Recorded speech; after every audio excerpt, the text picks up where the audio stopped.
Hello, hello. Looks like we are live. I know this live is coming in a little bit late. I said last time that maybe I was going to be able to stream on Monday. Didn't end up working out, but we're here now. So, really, that's what matters. That we are all here and we're here together. Give me one moment to make sure that everything is working correctly. And it looks like it is. Okay, perfect. Sweet. Uh, so I'm going to give people a little bit of time to trickle in before I fully start. But until then, I hope everyone is doing really well. I'm just sitting here with a little coffee cake. I've turned up my monitor so that you'll be able to really hear the notes of me eating this coffee cake. It's going to be just really delicious for you and your own. I've also got Binks back here. He's not very happy to be in the room, but part of the issue today is I am currently waiting on maintenance to come. So if you end up, or if I end up cutting out or suddenly stepping away, it's because I have to let maintenance in. They're not going to do anything big, so I should be able to come right back, but we may take a small break somewhere in this here if they do end up showing up during the stream, but part of that is Binks has to be in the room because he's a runner and he will try and get out of this apartment. So, all of that, yep. I've also, in what I meant to say was, I've turned up my monitor, so one, you can hear Binks, and two, you'll also be able to hear me eating some delicious coffee cake that I got from a bodega next door. So hopefully that's a really good auditory experience for all of you. We do have some fun AEW stuff to talk about today, so I'm excited to get into that once we've got some more stuff going on. But until then, I'm gonna give people a little bit longer before I jump on into the actual gameplay. I'm also hoping that today I can find a cryptid or two. For those of you who missed last stream, we are fully into spooky season right now. So we have Stardew Valley going, but with some spooky ooky mods. And I revealed my secret mod last time, which is that there's also a cryptid mod. From what I understand, we have a chance of running into various cryptids at random encounters. So that'll be very fun. I also do just want to give a disclaimer right at the top that there will be some, 8-bit version of things like gore, ghosts, some spooky ooky things. I'm unsure if there's music that you guys will be able to hear, but just some general spooky things like that. For the most part, it's very chitsy and cheesy, but just did want to give that heads up for anyone who maybe is sensitive to that kind of thing. But I think I've yapped for long enough now, so let's get to.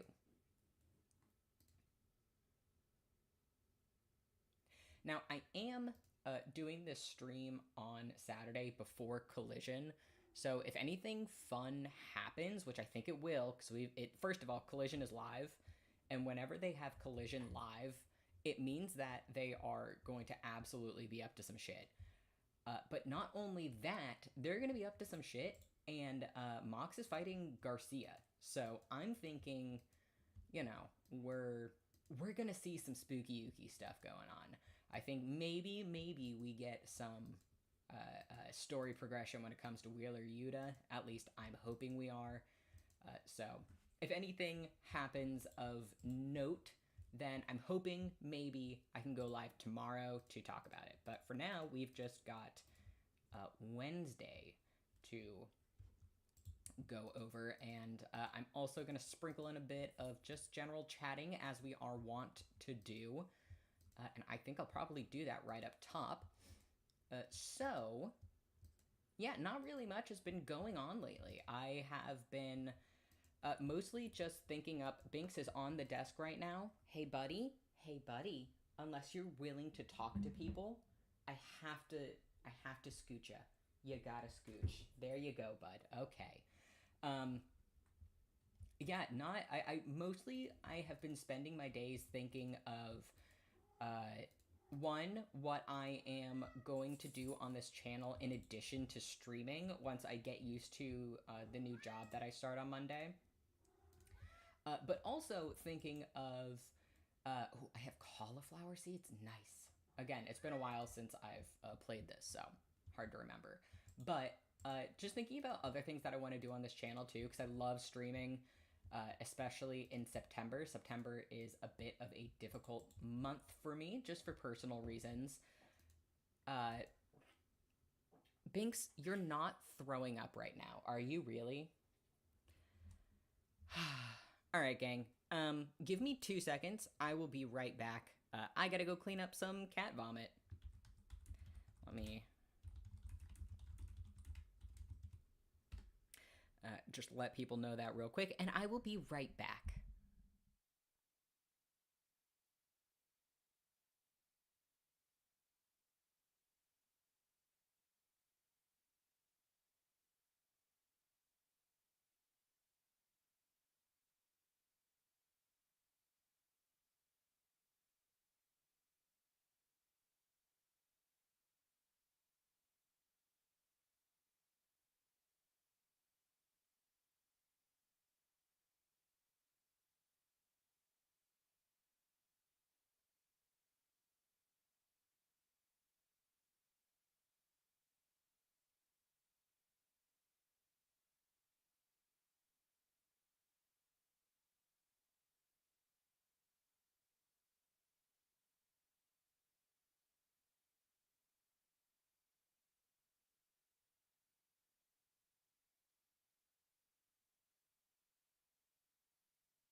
So sorry about that. I am back.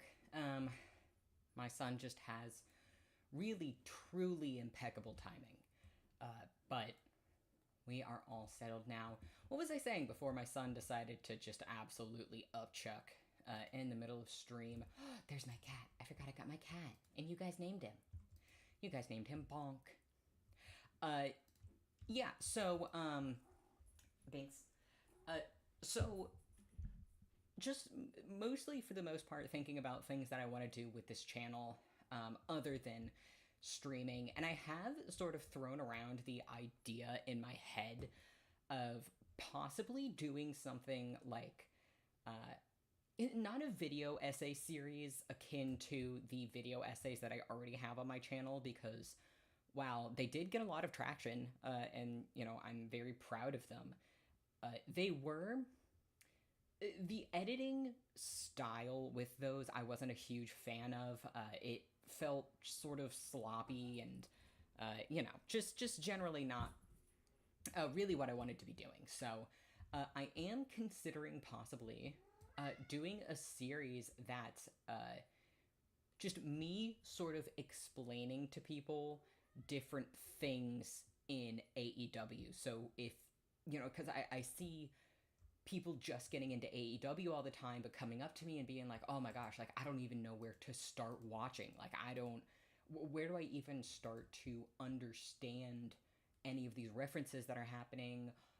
I don't really know a lot of these people, and I think especially now as AEW is becoming more and more popular, then it is just all that much more difficult trying to understand why people are getting excited about certain things if you are a new viewer. So just basically doing things like Your Friend Explains, sort of in the style of, I don't know if you guys know the YouTuber who does like Chronically Online Girl Explains XYZ, or Chronically Online Girl Explains, whatever. It would be similar to that, where it's just like explaining Eddie Kingston's career, or the Elite, or the Hangman Kenny Omega storyline, things like that. So I've been tossing around doing something like that. That would require me doing a lot more personal filming, though, and having to get an actual camera, which I do not have. I have a webcam, but that really isn't sufficient, and my iPhone doesn't have enough storage at the moment to actually record videos like that. So a couple of things that I need to work out logistics-wise doing a series like that, but that's something that I have on my mind. So maybe in the future, something similar to that. I've also spent the past few days getting ready for the new job that I'm going to start on Monday. I don't get into personal things very much because there's some crazy people on the internet, but I am starting a new job on Monday, and it's a very big move for me. I haven't ever switched careers before, being somewhat young in the job force, and this is something very different from what I usually do. So I'm excited for the opportunity, but I am very, very nervous. So we will see how it goes. So that also is going to keep me pretty busy this upcoming week. I'm hoping to be able to stream next weekend, other than hoping to stream tomorrow, but we'll see. Probably won't be able to do a weekday stream for a little bit while I get used to things over on the other side of actually having to go into the office. I've been one of those work from home people for quite a while now. I don't want this trash. What I want is that river jelly right there. Give me the river jelly. Didn't even get close to it. Come on. How did that not get me the river jelly? Whatever. Let me go sell some stuff real quick.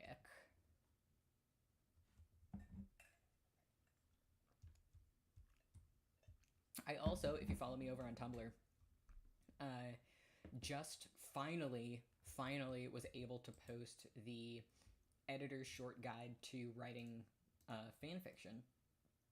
And I've been working on that for a very long time. You can ask any of my friends, but you don't know them because I won't let you.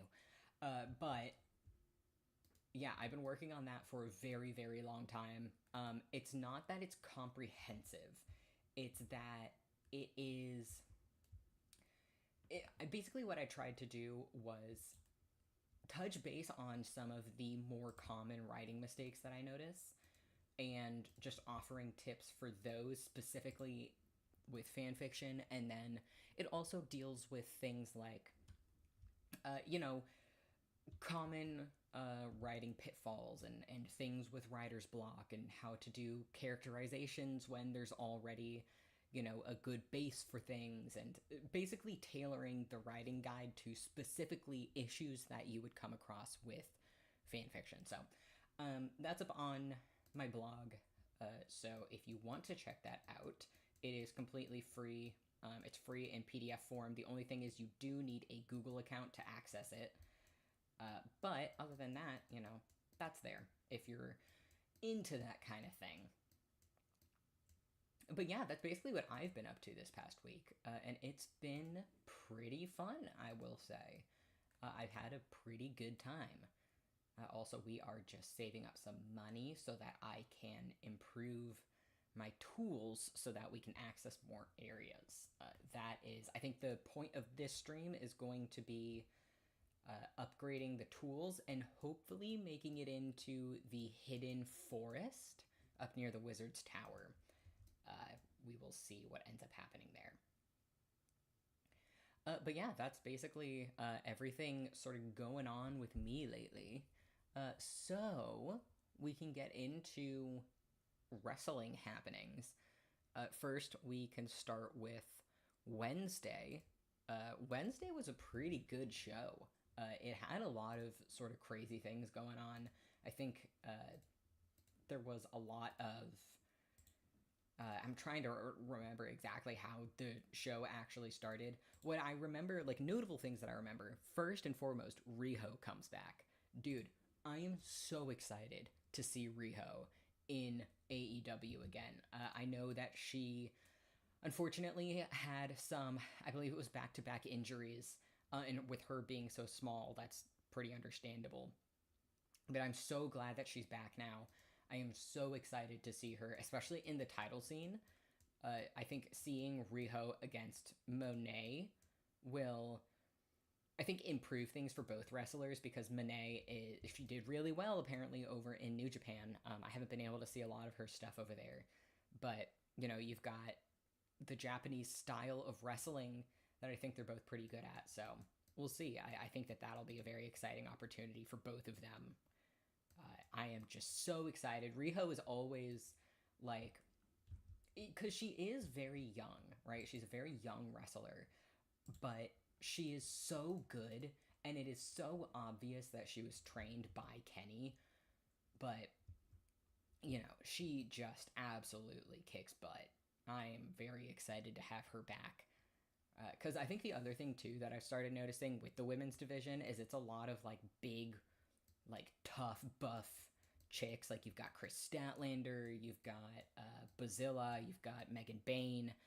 I feel like you always sort of need to shake it up and have, you know, someone who's a lot smaller, like a Marco Stunt kind of thing in, you know, either company. So I'm very excited that she is back. I am also excited that we're seeming to get some more Death Rider stuff. We got... I thought the Death Riders match was very interesting this past week. And they had two matches. So the first one was... Hold on. One moment. Sorry, I have to check and see if the maintenance guy is actually here.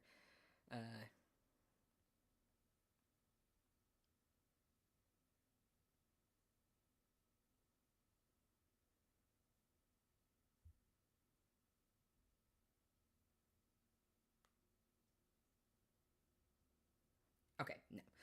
Perfect. All right, so... AEW Dynamite. Right. So, first and foremost, we had Gabe Kidd calling out Darby Allin. I have heard from a lot of people that they're actually not super hype about Gabe Kidd.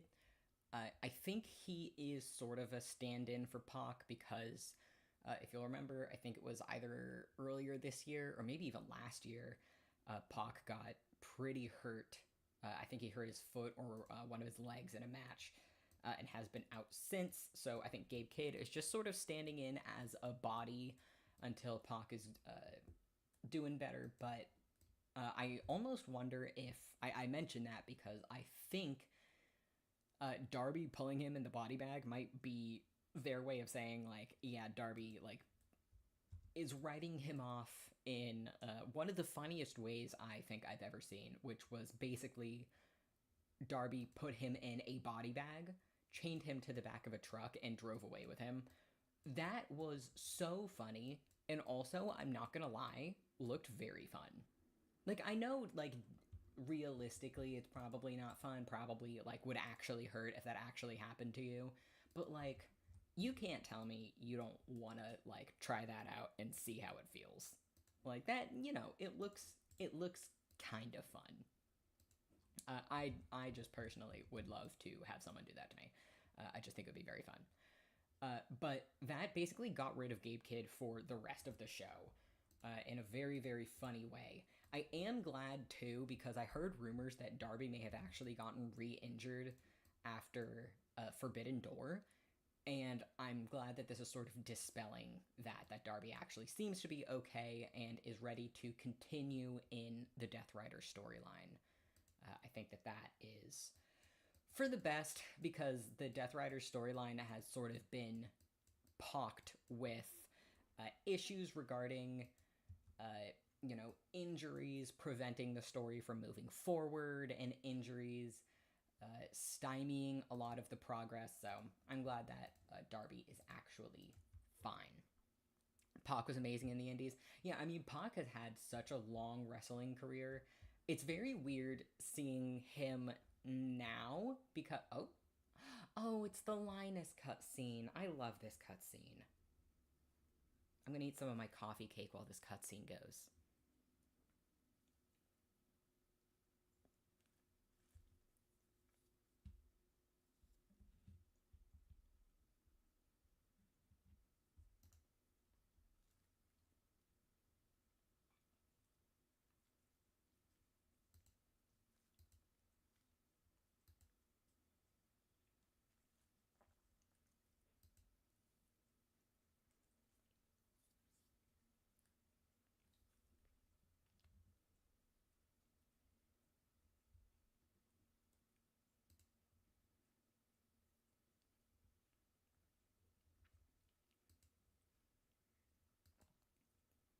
Oh my god, this coffee cake is so good.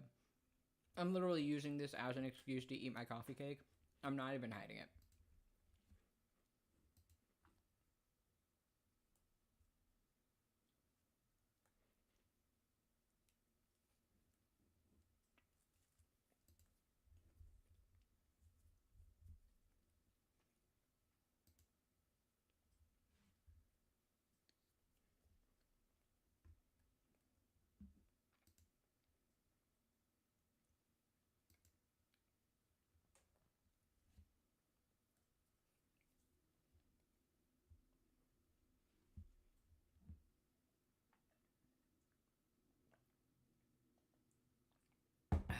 Okay, so oh, look at this. I love this cutscene. This cutscene is maybe one of my favorites. Um, but so Gabe Kidd calls out Darby Allin, right? On top of that, other shit just sort of breaks down. I can't believe I forgot how Dynamite started. A lot happened, but it was basically the free for all between the Best Buy and the makeup store for her. No worries, you go and have fun.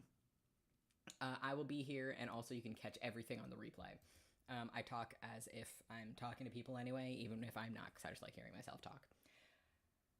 But yeah, it basically started with that whole, throwdown between everyone. I think it's very interesting how many people the Death Rider storyline can always balance.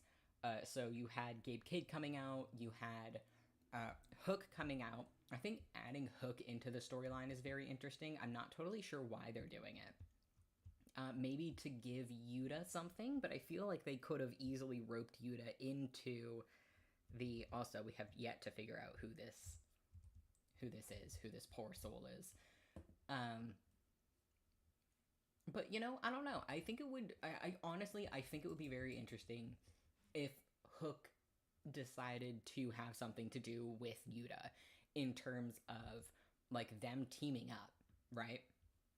Because and that's another thing we'll get to is Hook like basically called out Joe and was like, "Hey, you sort of threw me to the wolves, like you replaced me."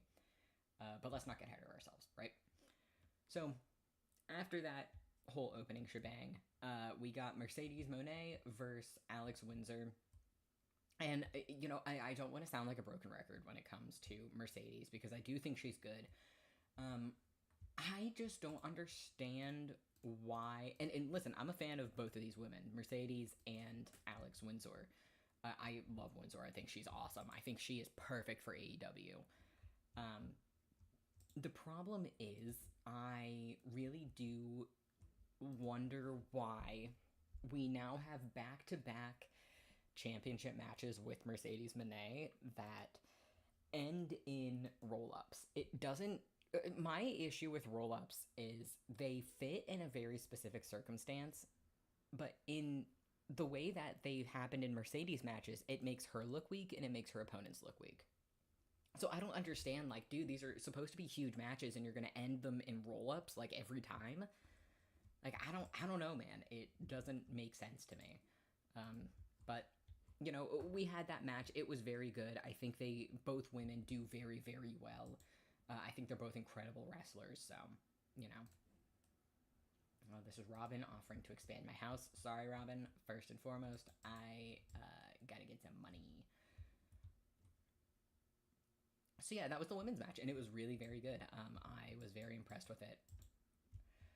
And then we had last night, or not last night, Wednesday also, Hook sort of continued his storyline with Ops, essentially saying to Samoa Joe, "Hey, you left me out to dry. You replaced me immediately after I won us these titles. My body wasn't even cold yet, and you brought in like some other guy immediately." Which I think I also just noticed the trees have faces. I don't know if anyone else has noticed that. Like, yes, there's a face down here, but there's also a face up here. I think that's very cute.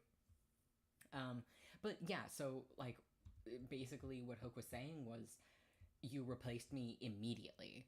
And I think that's interesting for a couple of reasons. First off, it is only another reason for Hook and Yuta to team up.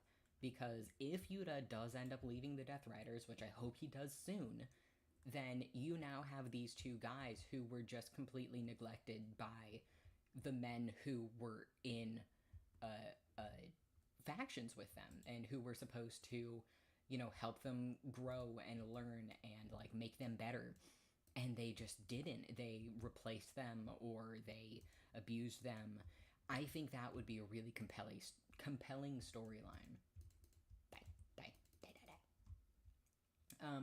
Yeah, I think that would be really interesting, and I think that they could really easily set Hook up for a heel turn with something like this, or set up Joe for a heel turn, and turn Yuta and Hook into faces. But speculation can only get us so far. I just think that would be very interesting. I also think it's very nice that they are acknowledging the fact that Hook was sort of left out to dry when it came to the Ops, replacing him with Hobbs sort of immediately and then continuing on with their titles run instead of having to forfeit their titles like a lot of other champions have had to do in the past when one or more of their people got injured.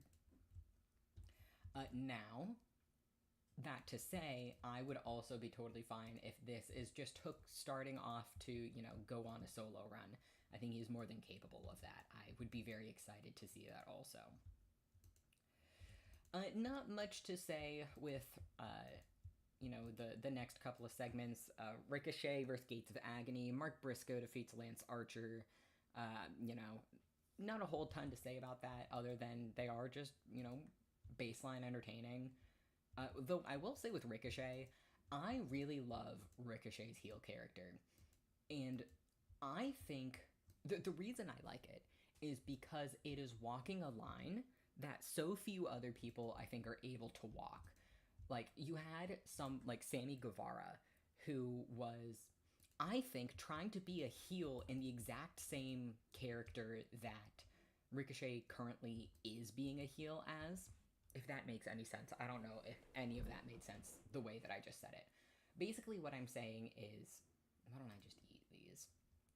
Basically, what I'm saying is, I think Sammy Guevara saw himself as a heel and expected the reception that Ricochet is getting, when the reality is Ricochet is actually balancing being a like shithead. I describe him as sort of like someone's annoying, like the worst younger brother you could imagine possibly having.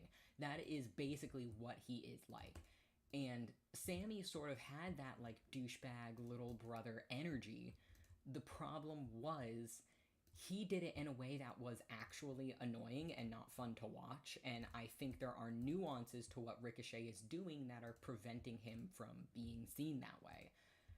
Now, of course, I know that there were also a lot of like personal things with Sammy that made people not like him, but what I'm saying is what Ricochet is doing is so good. It is walking such a fine line between being too annoying to want to watch and being just annoying enough. And I think the other thing too is that he is totally fine with being the butt of the joke and can play that off so well. I just think it's awesome. And I think he is really elevating Gates of Agony. I just need them to maybe, do something a little more with their like personalities. But yeah, really cool. Mark Briscoe, who has now had his, I believe, ninth child, then defeated Lance Archer. Makes sense. That guy probably needs to keep that paycheck going because, oh my god, 9 kids is insane, even if you're living in a fairly cheap state like Delaware. That is wild. I guess, you need hands on the farm, and by god, they've got a lot of hands, so... Next, we had Toni Storm giving an iconic promo, which was just fantastic. I always wait for the day where it'll get old, like the way that she cuts promos, and it hasn't yet, and it's not looking like it's ever going to in the future, because she is just so good at, I think, metering out her promos, but also just making them entertaining as she gives them. I'm sure one day it will just generally become annoying, but it hasn't. Okay, so if you don't know, usually in these little sand pits, these are sort of like little, like, the Pokemon Diglett? That's usually what these are, but now they're zombie hands. That is very cool. Oh my gosh, so much went into this mod. Holy crap. But yeah, so Toni gave another iconic promo. I think she will be studied one day. Her promo tonight did make me think of Goldust back in like the Goldust heyday, which was like basically every Goldust era. I love Goldust. I'm a huge Goldust fan. I think he absolutely killed that role. Oh, I want cave carrots. Get rid of this slime. Nope, I don't even want sap. I want the cave carrots. Thank you very much. But yeah, I just thought that I think she probably pulls a lot of inspiration from him, or if not, I think people can really understand how you could compare the two of them together. I just want to make it down one more floor because I'm on 9, but I'm so low on energy. But I really want to get that next checkpoint. Come on, where's the stairs? Give me some stairs here. Got some new ideas to sleep on. Heck yeah. But after Toni gave her promo, we had another Chris Statlander and Harley Cameron interaction. Yes. Oh, here we go. Sweet. And leather boots. I'm fairly certain I'm already wearing leather boots, but oh well. Oh shoot, what do I want to get rid of? I don't want to get rid of the coal, because I need that for making my copper bars. I guess I can get rid of the wood. That's fine. Okay, let's go back up now. But yeah, we had Chris Statlander and Harley Cameron segments. I love Chris and Harley. I think those two are so good together. I love how they can play off of each other. Chris always does really well, I've noticed, with anyone she is paired up with. Like, literally every single partnership she has is very good because she kind of just has that back and forth energy with people. And I don't know. I think it is really impressive. All right, what is this? If I can get rid of the trident. Oh, I can't even really buy anything significant yet. Okay, well then, I won't. But yeah, she's always very good with anyone she's paired up with.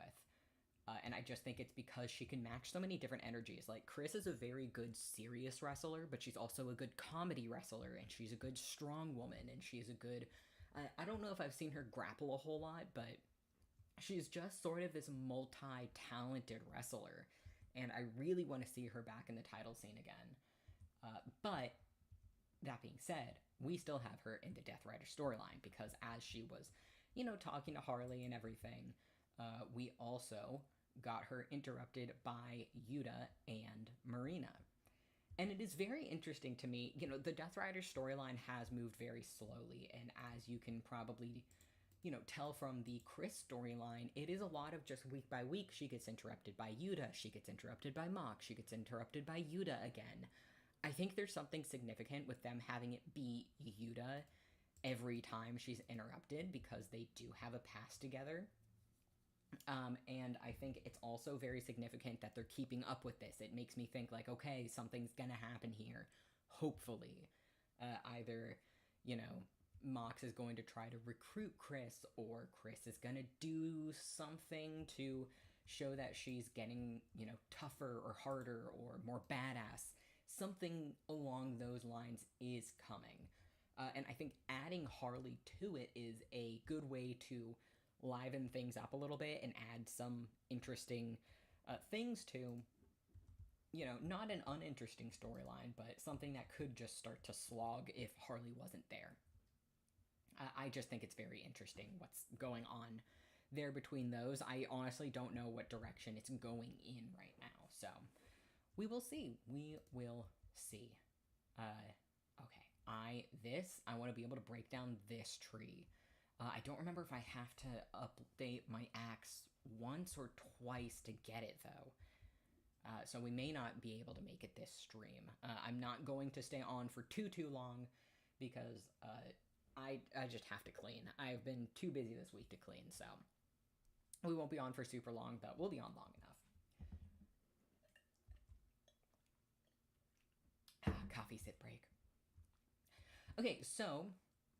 following the Harley Cameron and Chris interaction, we had Yuta immediately walk off and go wrestle, which is hilarious to me because Yuta really hauled ass this episode, dude.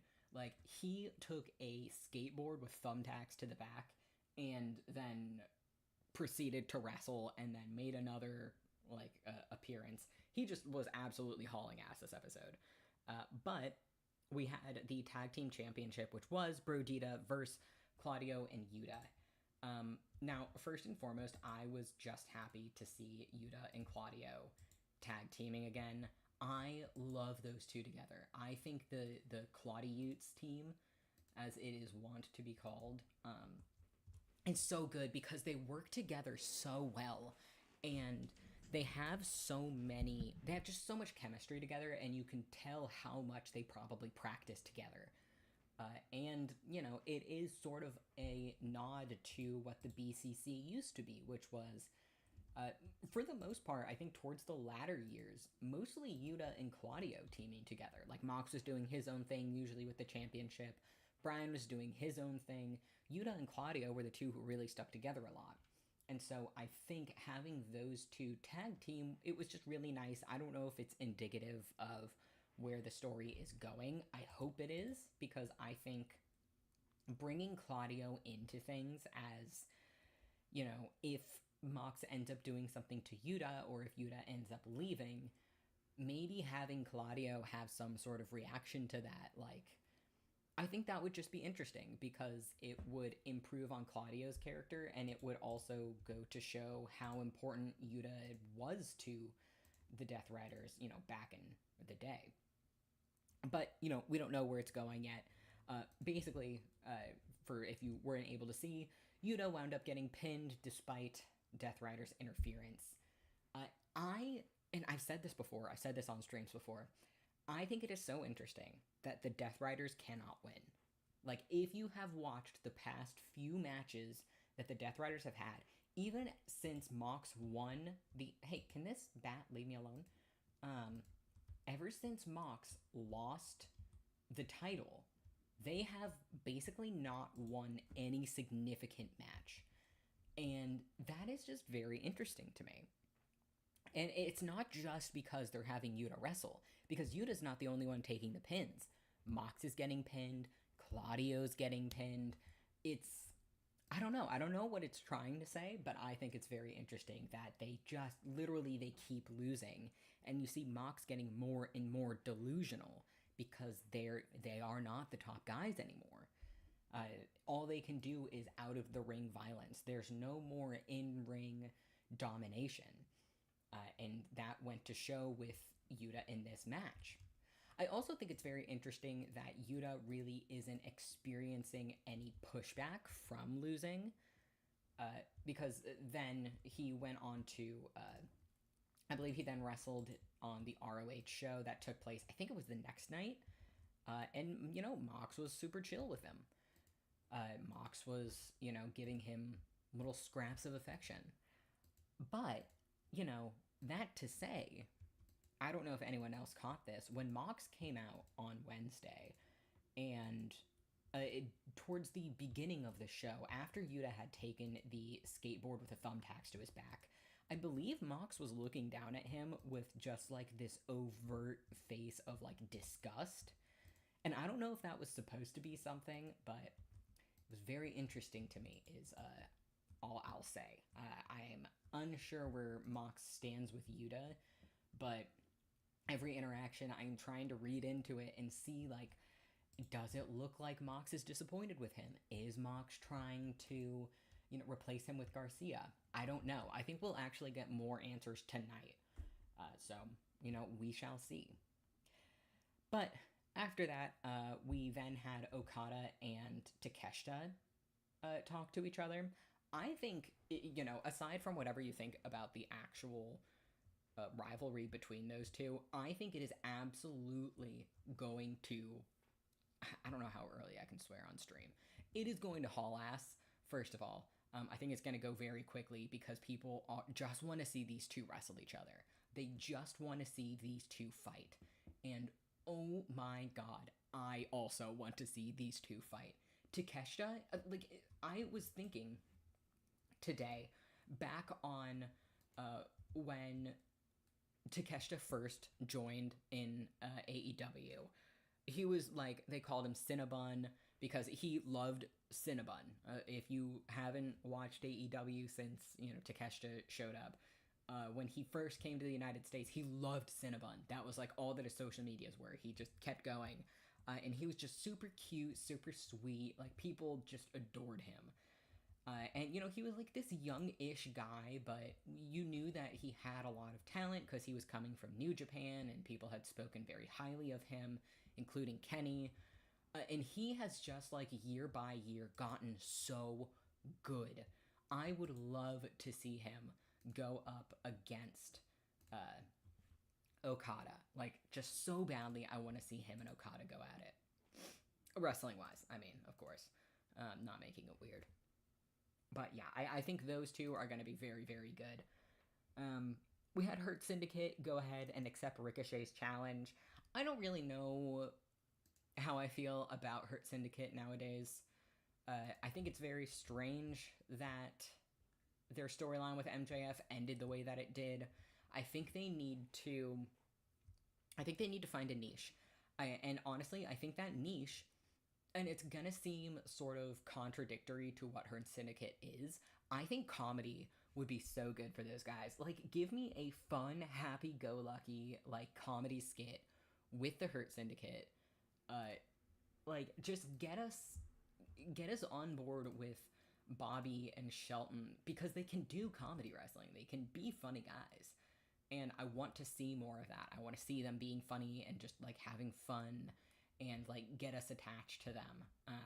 And maybe that's what will happen with Ricochet, because, you know, Ricochet is also just hilarious.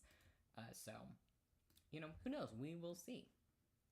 Oh, let me give this to Gunther. Perfect.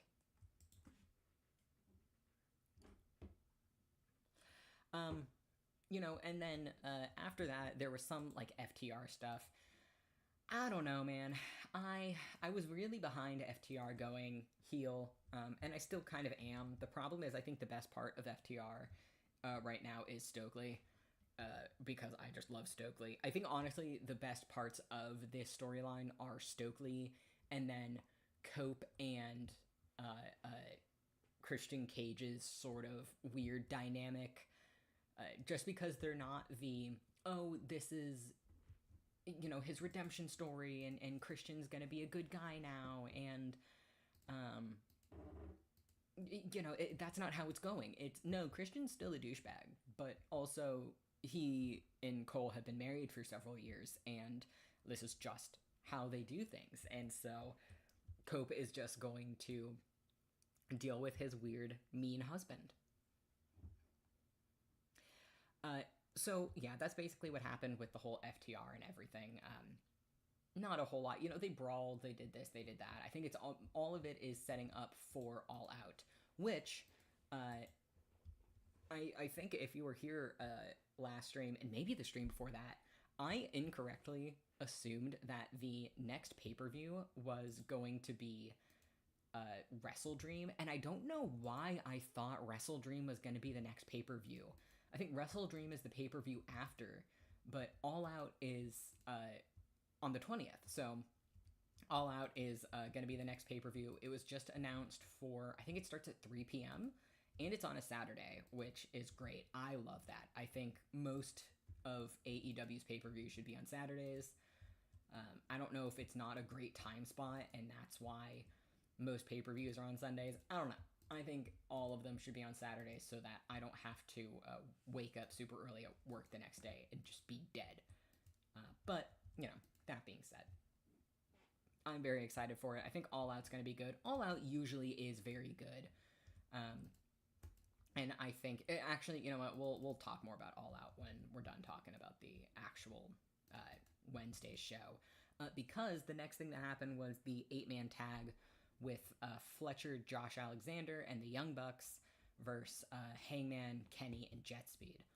And I can't believe this only took place on Wednesday. Like, if you had asked me, I would have told you that, like, this match happened a couple of weeks ago. But it didn't. It literally happened this past Wednesday.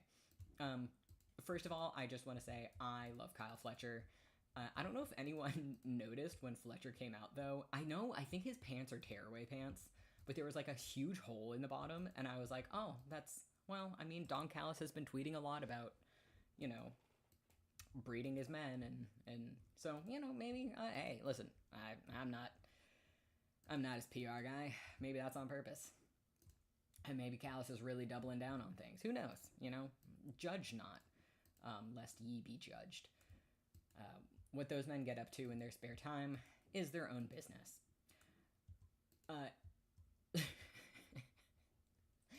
Anyway, as I was saying, let me eat this algae real quick.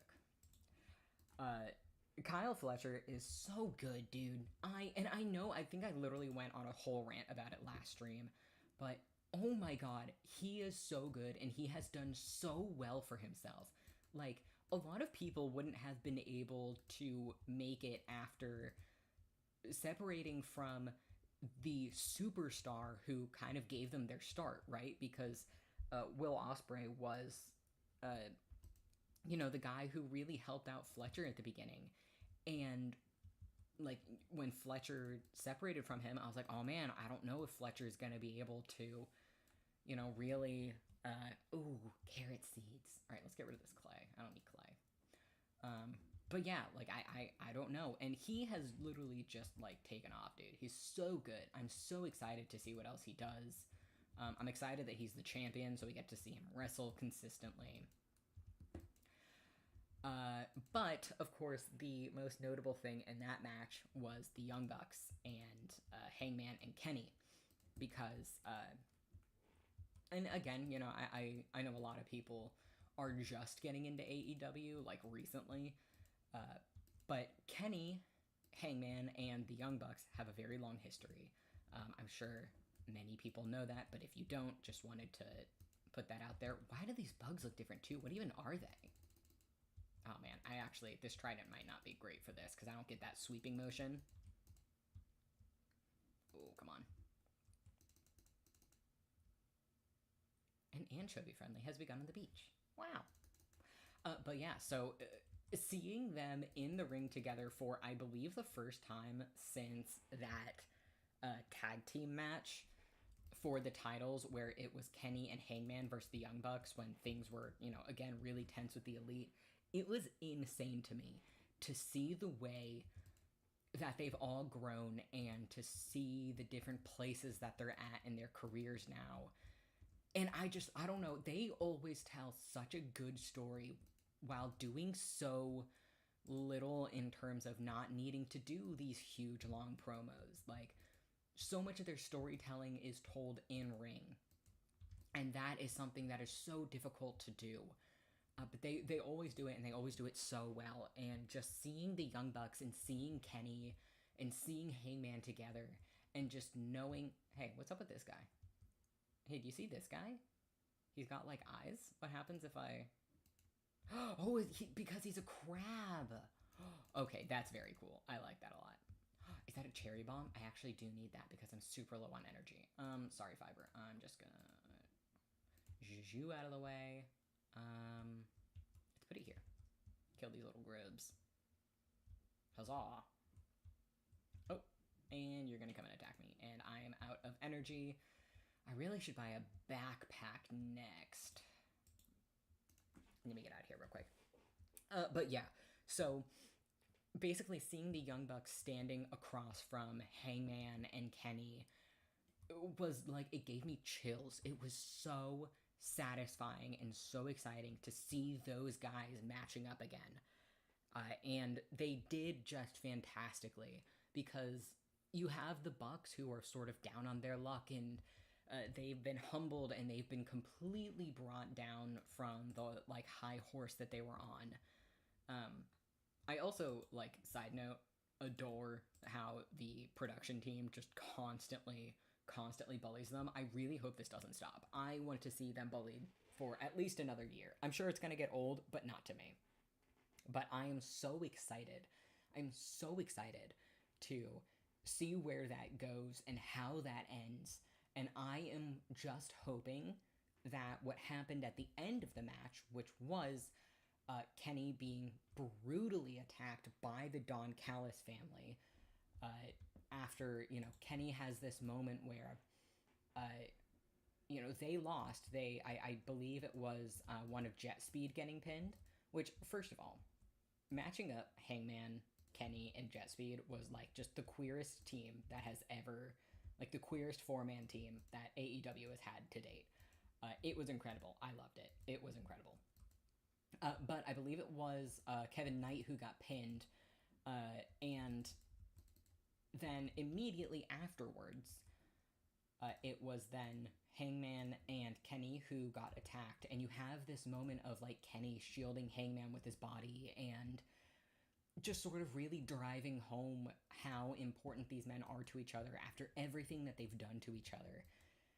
And then you had the Don Callis family and the Young Bucks co-signing it, attacking Kenny, and I think, you know, writing him off for the foreseeable future, which sucks. I'm a huge Kenny Omega fan. I do not want him to be written off, but from what I've heard, I think he's been suffering with some pain, which, you know, I want wrestlers to put their own health before anything else, before anything we want. They absolutely they absolutely should put their health first, especially Kenny, who has, given so much, especially so much of his body to this business, and with the almost deadly diverticulitis issue, I just sort of want him to wrestle when he can, and then, whatever happens, happens. You know what? Fine, I'll get rid of these carrot seeds just so I can have this cherry bomb. But yeah, so I think Kenny's probably being written off for a while, which sucks because we did just get him back. But I think that's where we are right now. Is I think Kenny's written off. Now, what I'm hoping is happening is this is then setting up for Hangman to rekindle his feud with the Young Bucks, because Hangman had just gotten Kenny back. Oh shoot! Now I want this crab though. Shoot. I should have dropped that metal bar. Whatever. But yeah, so Hangman had just gotten Kenny back. I'm very interested to see if this reignites something with Hangman and the Young Bucks. But we will see. I don't actually know if Hangman has anyone vying for the championship right now, other than obviously Max. But I don't know if Max is really going to be able to insert himself back into the storyline just yet. So, we will see. We will see what ends up happening. He does, I believe the stipulation is he has to give a week's notice before he cashes it in. So, maybe something happens. I don't know, but it's just a very dramatic way to end Wednesday. And now we are sort of looking forward to All Out. All Out coming on September the 20th. So not too far away right now. And I am very excited for it. I think it is going to be incredible. Just because of the way that setup is right now. Oh my god, can these guys leave me alone? Oh, okay, I can't even wait for that bar to be smelted. I should probably just get into my house. But yeah, because think of all the things that are being set up, right? We've got Garcia and Mox. Whatever happens tonight is going to be indicative of what their matches are going to look like at All Out. We've got Hangman and whoever's going to challenge for his championship. We don't know yet. Maybe he's going to enter the Don Callis feud. Maybe it's going to be MJF again. We don't know. Tony Storm could, have another huge feud with anyone. It could be Athena again. It could be any number of women. We don't know yet. I think we're going to have a lot of returns. I think we're going to have Eddie Kingston come back. I think we're going to have Jack Perry come back very soon. I think Orange Cassidy has already been cleared to come back and compete. So, that's also something to look forward to. So we will see. We don't know yet what the actual matches are going to be, but I'm very excited. It looks like it's going to be just incredible.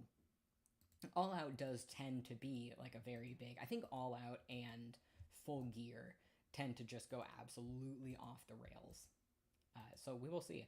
I also noticed, speaking of the fact that Wrestle Dream is going to immediately follow All Out, we haven't seen Bryan Danielson on commentary lately, ever since that steel cage match where the Death Riders took out Ospreay indefinitely. Which... I don't know, that could be telling. It could mean nothing. It could mean nothing. I don't think it does, but it could mean nothing.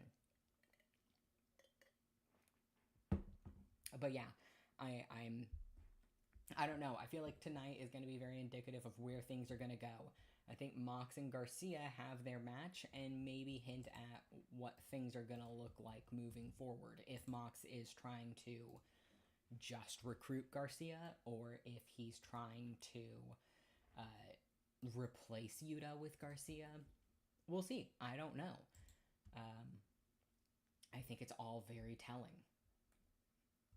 I'm also just waiting on Eddie to come back. I also realized I actually don't know when their residency in Philadelphia ends, but all the collisions, from what I can see in this residency, are going to be live. So there's every chance that we get a return on Collision instead of Dynamite. So no, Orange didn't come back like I expected him to on Wednesday, but it doesn't mean that he won't be coming back tomorrow. So, we'll see. Hey, Penny, do you want a daffodil? Thank you. I'm trying to get everyone's heart events. Yeah, I don't care. You're a nerd. Anyway. Nerd. But yeah, so I think it's a very exciting season for AEW right now. I'm very excited about it.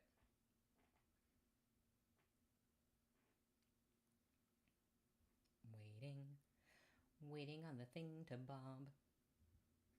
And usually I don't cover WWE news because I don't care.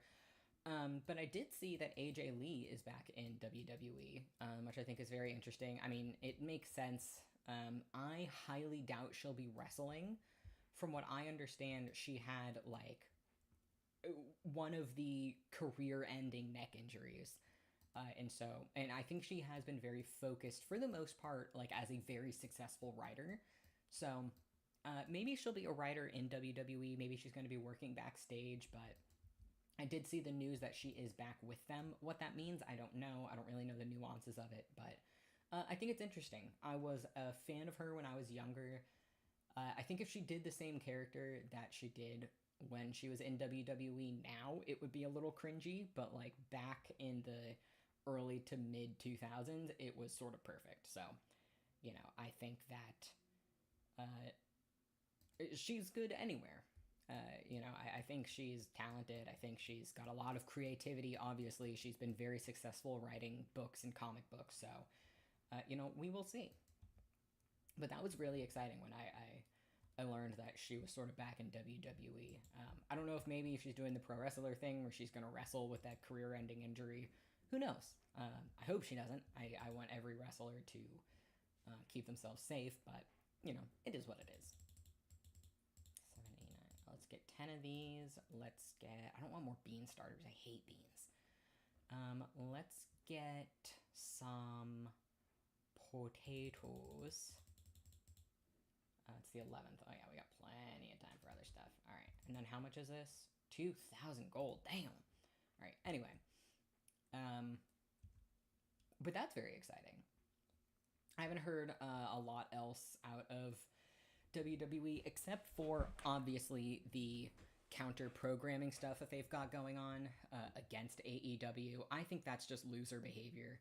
If regardless of who you support, I think like waiting for another company to come out with their pay-per-view dates so that you can purposefully cross-program them and, steal their views and all this and that, it just gives loser behavior, right? It's like you have to make up your mind. Do you see AEW as a threat or do you not see them as a threat? And you doing this counter-programming is telling me that you see them as a threat, which is fine because threat and competition are good, but, it's whatever. I think it's such loser behavior, and I think AEW is handling it very well. I have had criticisms in the past of the way that Tony Khan responds to things on social media, but I think the way that AEW is handling it now is just fine, where they are basically just being excited about their own product, and they're like, hey, like, this is going to be fun, let's do this, let's do that, like, just sort of not focusing on counter-programming anyone or being petty or whatever, just literally focusing on making their product better, which I think is the best way to go. So, that is... that's one thing that is, giving me some sort of hope. I just wish that WWE wasn't... I just wish that they weren't being such losers. It really is just loser behavior is what it is with that, whether you like them or not, if AEW is doing the same thing, I'd be like, yeah, that's absolutely loser behavior. Like, just coexist, Inevitably, things are going to cross over. Inevitably, different things are going to happen. But, like, don't sabotage other people so openly, More wrestling is better for wrestlers, is better for fans. And so, that's just a sad bit of news, I guess. Very disappointing. I'm very disappointed in the way that AEW or WWE has been handling things with that. But, on the bright side, we've got a ton to look forward to with AEW. I think specifically with the Death Rider storyline, I think we're finally getting somewhere with it. It has been such a slow burn for one reason or another, but we're getting somewhere with it. And it's going to be exciting and it's going to be good. I have faith. I think once Eddie Kingston comes back, and at this point, I think Eddie Kingston has to come back having something to do with the Death Rider storyline because everyone expects it to, or expects him to be part of it. I think once he shows up, then things are really going to start taking off, especially with when it comes to Yuta, too. I think once they recenter Yuta in the storyline, once Eddie comes back, I think it's all just going to start taking off and getting exciting again. And I'm just interested to see what's going to happen with all of it. Gonna eat more coffee cake. Coffee cake is so good. I get it from this bodega in town. Oh my god, and they have a whole wall of pastries. Oh, it's so good. I love coffee cake.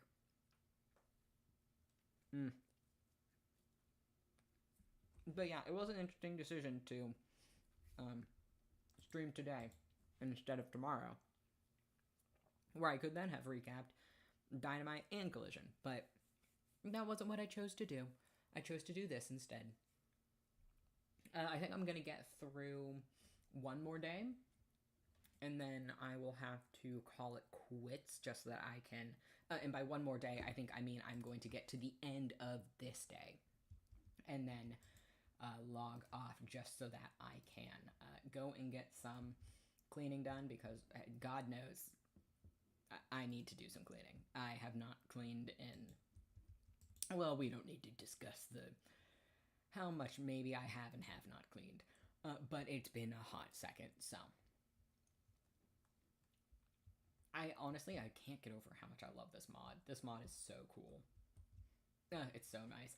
So one thing that I really hope AEW does again, and they used to do it back in like the early years, and they haven't done it in a little while, is themed episodes. So like when it's around Halloween, doing a Halloween episode, or at least having like a themed match where it's like in the spirit of the holiday, or like doing like because honest to God, one of my favorite pro wrestling matches, period, was the Young Bucks Dark Order match, where they were dressed up as the Ghostbusters and Cowboys. One of my favorite matches, because it is 1, good wrestling, 2, fun, 3, funny. Like, it's just everything that pro wrestling is and should be. And I love those cheesy things. So I would love it. Like, do you remember when you were younger and WWE used to do themed episodes? Like, oh, that would just be fun. Like, decorate the whole arena, make the ring look kind of creepy, put people in costumes. Like, God, that would be so much fun. I really, really hope they go back to doing that kind of thing. Or even just doing like a Thanksgiving or like a Christmas episode or something like that would be so fun. I know it probably takes a lot to organize, but it would just be really nice. And as someone who really likes Halloween, if they do a Halloween episode, just saying.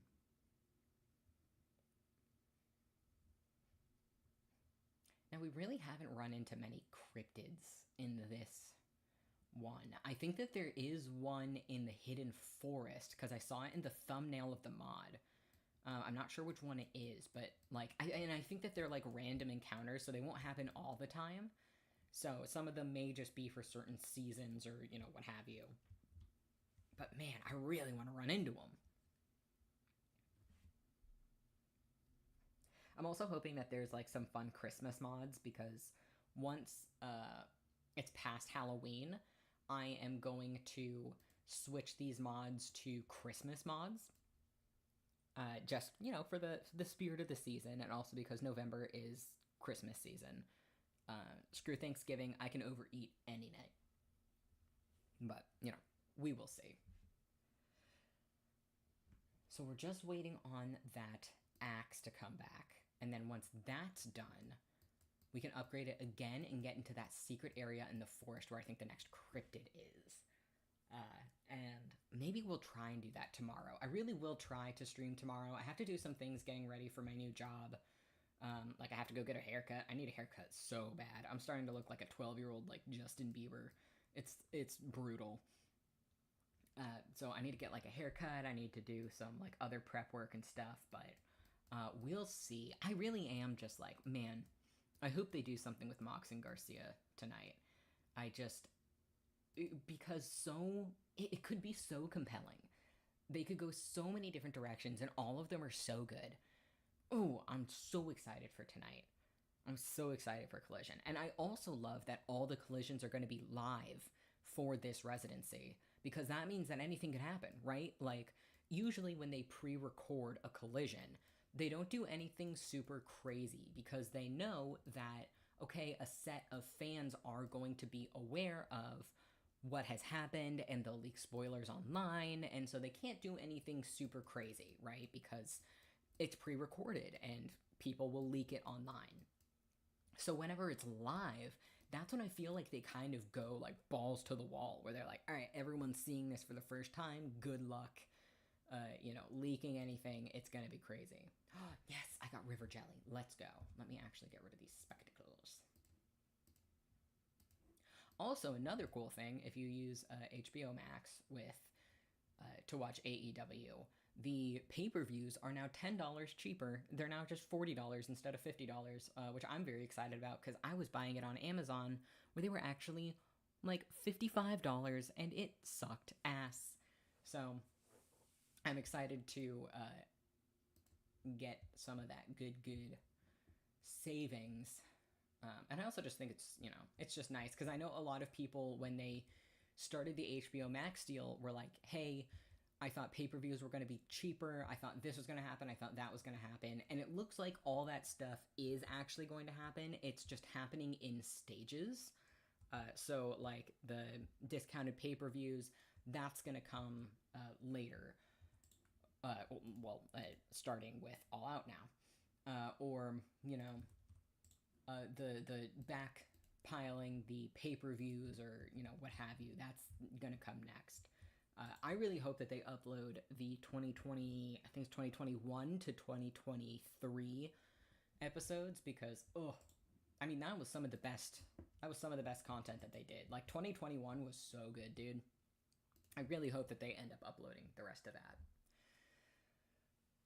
But with that being said, and sort of right on time because it's about to rain where I am, and who knows what my Wi-Fi is going to be like, I am going to call it here. Next time, I'm going to try and stream tomorrow so that we can talk about whatever happens on Collision. It might be a little bit of a shorter stream depending on what ends up happening, but I'm going to give it a try, and in that stream, I'm going to try and get us to meet a cryptid, so we will see. But until then, I hope everyone stays safe. Thank you for watching. And yeah, just have a great rest of your weekend. Bye.